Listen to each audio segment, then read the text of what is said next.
Friends, welcome back to our channel. ఈరోజు ఒక మంచి జాబ్ అప్డేట్తో మేము ముందుకు వచ్చేసాను. అమెజాన్ కంపెనీ నుంచి జాబ్ ఓపెనింగ్స్ అనేవి ఉన్నాయి. అప్లై లింక్ వచ్చేసి కామెంట్లో మరియు డిస్క్రిప్షన్లో పిన్ చేస్తాను. అక్కడి నుంచి మీరు జాబ్స్కి అప్లై చేసుకోవచ్చు. ఎవరైతే మన ఛానల్ని సబ్స్క్రైబ్ చేసుకోలేదో వాళ్ళు మన ఛానల్ని సబ్స్క్రైబ్ చేసుకోండి. ఇలాంటి మరిన్ని జాబ్ అప్డేట్స్ నేను మన ఛానల్లో పోస్ట్ చేస్తాను. వీడియో చూడగానే వెంటనే అప్లై చేసుకోవడానికి ప్రయత్నించండి. జాబ్ రోల్ కనుక చూసుకున్నట్టయితే Amazon hiring for customer service role అని మెన్షన్ చేశారు.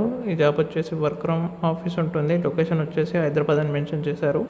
ఎక్స్పీరియన్స్ కనుక చూసుకున్నట్టయితే 0 to 5 years అని మెన్షన్ చేశారు. వేకెన్సీస్ చూసుకున్నట్టయితే భారీ మొత్తంలో 400 వేకెన్సీస్ అని ఉన్నాయి.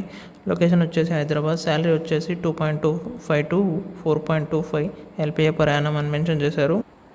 ఈ జాబ్స్కి వచ్చేసి ఇంటర్ పాస్ అయిన వాళ్ళు, డిగ్రీ పాస్ అయిన వాళ్ళు, బీటెక్ పాస్ అయిన వాళ్ళు ఎవరైనా ఈ జాబ్స్కి అప్లై చేసుకోవచ్చు. మంచి కమ్యూనికేషన్ స్కిల్స్ అనేవి ఉండాలి. Okay friends, thank you for your watching. Please subscribe.